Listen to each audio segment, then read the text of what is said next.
Hi, my name is Jennifer Bettaglino, and I'm here to talk to you today about tinnitus. I'm starting a new series called Quick Tip on Tinnitus, and today is tip number 1. First thing I want to point out is what tinnitus is. Pronounced tinnitus or tinnitus, both are acceptable. Tinnitus is ringing of the ears. It's something that probably we've all experienced at some time or another. The difference with someone who has tinnitus versus the rest of us who just left the concert and hear that ringing in our ears and wake up the next morning and it's gone, is that for the person suffering from tinnitus, it doesn't go away. It stays with them. And when you think about the idea that a sound in your head could be going off 24 hours a day, think about the panic, the depression, the anxiety, all of the emotions that come with that could literally, for lack of a better term, drive a person crazy.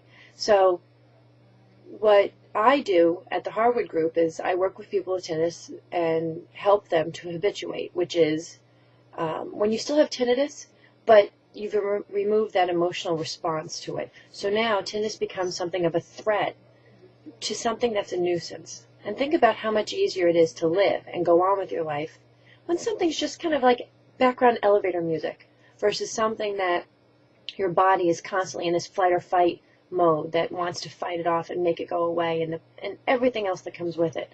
So you need habituation in order to go into remission, and remission is silence. It's a wonderful thing, and it's possible for anybody. Habituation is possible for anybody with tinnitus.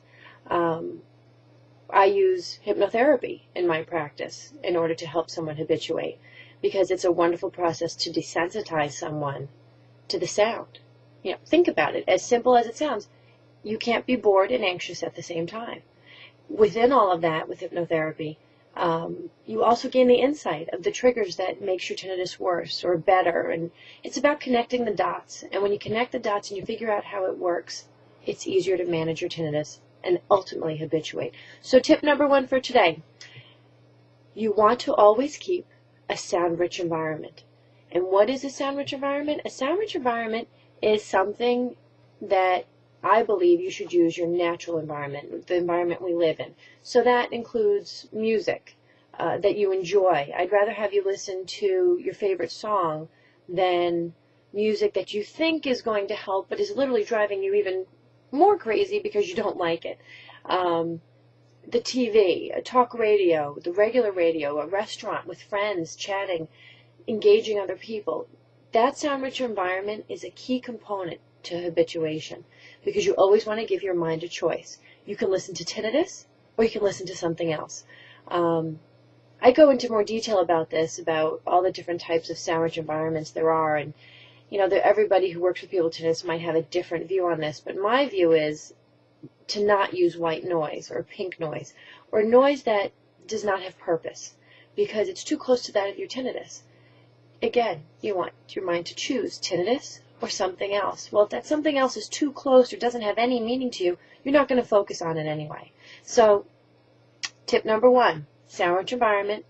And the key to this is to keep that volume of whatever you're listening to slightly below that of your tinnitus. You still want to hear the sound, because you want it to be almost like a barbershop quartet. You're hearing both sounds right now.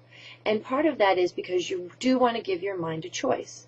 If you mask, which is taking that sound and masking exactly what the word says, the sound of your tinnitus, you'll find that, yes, it's temporary relief, but it does not promote habituation. And as long as you mask, you'll be okay. You take that masking away, it tends to actually get louder because you haven't focused on the tinnitus for a while. If you have any questions, if you'd be interested in looking at the video that I made called Tinnitus 101, it's about 15-16 minutes on tinnitus. It covers a little bit of what I've just discussed, but a lot more. It covers different types of approaches: TRT, tinnitus retraining therapy, neuromonics, masking, medications. All of those things. You're welcome to come visit me at our website, which is the Harwood Group. Our web address or domain is theharwoodgroupny.com, and that's TheHarwood Group, GROUPNY, because we're located in New York, .com. And you're welcome to send me emails, questions, anything that you might have. But take a look at Tinnitus 101. It'll give you a really good overview on what's going on and what you can do about it for yourself, for your loved ones, for people you care about. Start today and get well.